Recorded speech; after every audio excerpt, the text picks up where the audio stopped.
ओम श्री साई राम। प्रेम वाहिनी अध्याय 24 वानप्रस्थ। 45 अथवा 50 वर्ष की आयु तक गृहस्थ जीवन के सुख दुख, आनंद और विद्वता को भोग कर इन सब से उसे विरक्त होकर स्वनिर्मित भवन, जहां वो इतने दीर्घ काल तक निवास करता रहा है, त्याग कर इस आश्रम से अवकाश प्राप्त कर लेना चाहिए।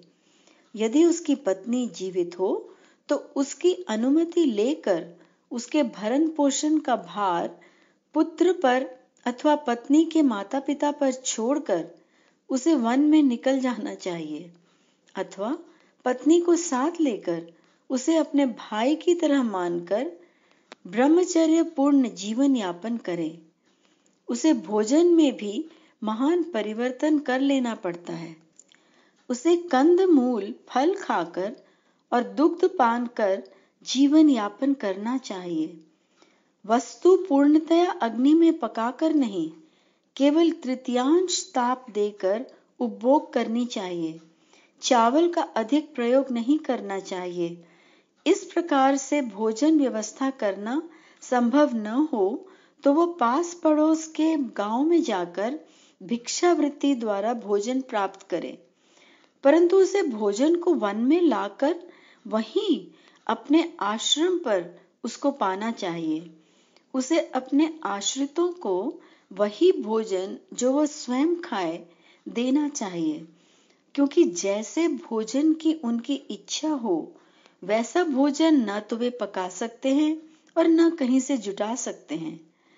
यदि ये उन्हें न भाए तो वे फलों और दूध पर ही संतुष्ट रहें, क्योंकि दूसरों की प्रसन्नता के लिए उसे अपनी दैनिक चर्या नहीं बदलनी चाहिए। ये चाहे जैसा कष्टदायक क्यों न लगे, अनुशासन में संशोधन या परिवर्तन नहीं करना चाहिए और न इसको छोड़ बैठना चाहिए। ये तो विशेष रूप से स्मरणीय है। अब उसे किसी पूजा, दान देने इत्यादि जैसे कर्तव्यों का पालन नहीं करना चाहिए। यदि वह भोजन या अन्य वस्तु किसी को दे भी दे, उसे भिक्षा या दान भावना से रहित होकर दे। वह स्वयं भी दूसरों से दान न ले। उसे सभी से समान रूप से शुद्ध प्रेम की भावना रखनी चाहिए। वर्ष भर में केवल एक बार जीर्ण वस्त्रों का परिवर्तन करे। उसे अश्विन माह में नवीन वस्त्र धारण करने चाहिए। वानप्रस्थों के लिए निर्धारित व्रतों में चंद्रायन व्रत सबसे अधिक महत्वपूर्ण होता है।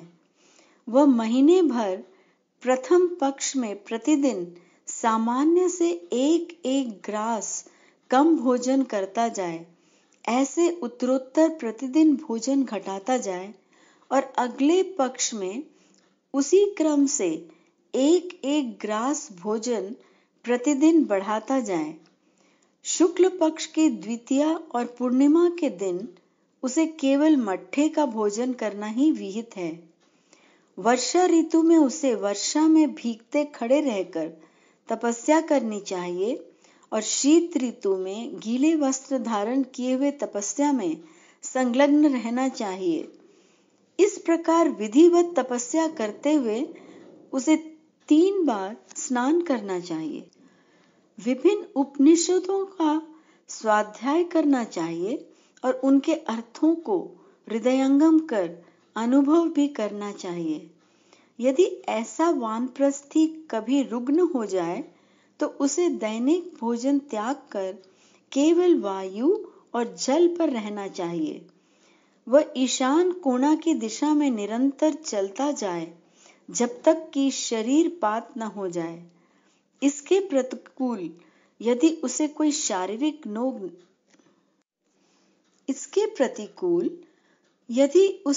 शारीरिक रोग न हो और यदि वह स्वस्थ और हृष्ट पुष्ट हो तो उपर्युक्त अनुशासन पालन करने पर उसमें सत्य ज्ञान स्वयं स्फुटित होगा। इस ज्ञान से वह मोक्ष लाभ करेगा। अनेक लोग तर्क करते हैं कि इस अनुशासन से ज्ञान का उदय किस प्रकार हो सकता है। क्या यह केवल शारीरिक संयम नहीं है? वे पूछते हैं, ज्ञान तो केवल सिद्धांत का साक्षात्कार कर पाने पर ही होता है। उनका तर्क है कि फिर जिसमें वह सिद्धांत जो आत्म साक्षात्कार की प्रत्याभूति करे नहीं निहित है, उस अनुशासन के पालन मात्र से ज्ञान कैसे उदय हो सकेगा? परंतु यहाँ पर एक बड़ी भूल की गई है। इन भौतिक अथवा शारीरिक संयमों से वासनाओं की समाप्ति हो जाती है और एकाग्रता स्थापित हो जाती है। उपनिषदों का अध्ययन इस एकाग्रता को उत्पन्न होने और पुष्ट होने में सहायक होता है। क्रमशः उपनिषद के महावाक्यों का अनुभव ही ज्ञान का प्रभात लाता है। क्या उपनिषद स्वयं ज्ञान नहीं है? उस ज्ञान स्वरूप के साहचर्य में उसे अपने अनुभव द्वारा साक्षात्कार करके अन्यत्र ज्ञान खोजने की आवश्यकता ही कहाँ रह जाती है। हृदय में दृढ़ता पूर्वक ज्ञान को स्थापित करने के लिए एकाग्रता आवश्यक होती है और ये उपर्युक्त अनुशासन तथा तपस्या पालन से सरलता पूर्वक प्राप्त की जा सकती है।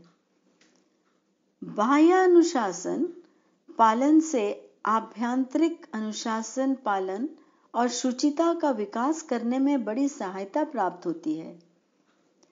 बाह्य अनुशासन पालन में सफलता पा लेना आभ्यंतरिक अनुशासन पालन की सफलता की अपेक्षा अधिक कठिन होता है।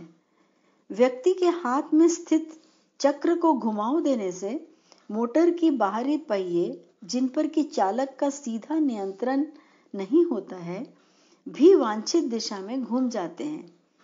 आंतरिक चक्र के घुमाव की दिशा के प्रतिकूल ये पहिए नहीं मुड़ सकते हैं। बाह्याचरण का दिशा निर्देशक चक्र जिस दिशा में घूमेगा, उसी दिशा में आंतरिक आत्मनिरीक्षण के पहिए भी घूमेंगे, क्योंकि कार और जीवन का यंत्र इसी आधार पर निर्मित है। यही स्वाभाविक आधार होता है। कभी कभी जबकि निर्देशक चक्र एक दिशा में घुमाया जाता है, पहिए दूसरी दिशा में घिसटने लगते हैं, परंतु ऐसा तो प्राकृतिक गुणों के त्यागने पर ही होता है।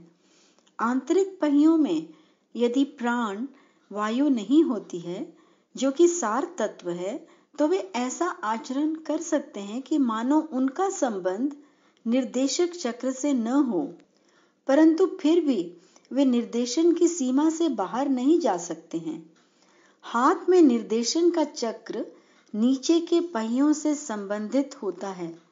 यदि ऐसा संबंध न हो तो जीवन यात्रा ही असंभव हो जाती है।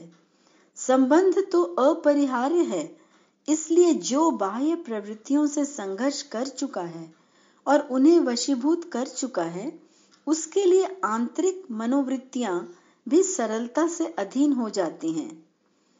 बाह्य प्रवृत्तियों का नाम रूप होने से वे बाह्य पदार्थों के अनुभव के लिए आकर्षित होती हैं, इसलिए उन पर विजय पाना अपेक्षाकृत कठिन होता है।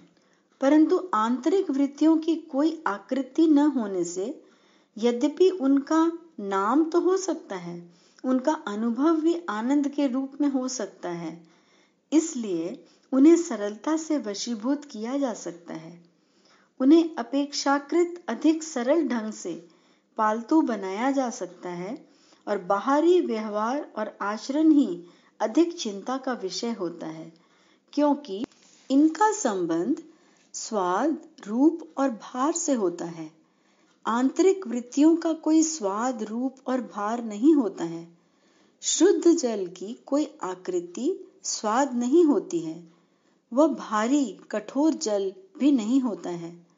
अशुद्ध जल में यह तीनों ही होते हैं। वह भिन्न प्रकार का होता है। अतः अशुद्ध जल को स्वच्छ करना वास्तव में कठिन कार्य होता है, जबकि शुद्ध जल को बड़ी सरलता से कोई भी रूप या आकृति दी जा सकती है। इसी प्रकार सारी कठिनाई मानसिक व्यवहार को शुद्ध करने में होती है, क्योंकि मन तो सांसारिक भ्रम और मायाजाल से गंदला रहता है। जो मन इस भ्रम और मायाजाल से रहित है, उसके मानसिक व्यवहार को शुद्ध करने की कोई आवश्यकता ही नहीं होती है। भ्रम रहित व्यवहार अनिवार्यतः शुद्ध होता है। ये तो संशय और दोष से सर्वदा अलिप्त होता है। ऐसे को क्यों शुद्ध और सही किया जाए? इसलिए यदि मनुष्य बाह्याचरण के भ्रम और दोषों को पहले दूर करके अनुशासित कर ले, जिस सीमा तक संभव हो सके, तो आंतरिक वृत्तियां भी सरलता से आत्मानंद की दिशा में ही प्रभावित होंगी। इन बाह्य वृत्तियों और भ्रमों को अनुशासित करने और वशीभूत करने का ही दूसरा नाम योग और तपस्या है।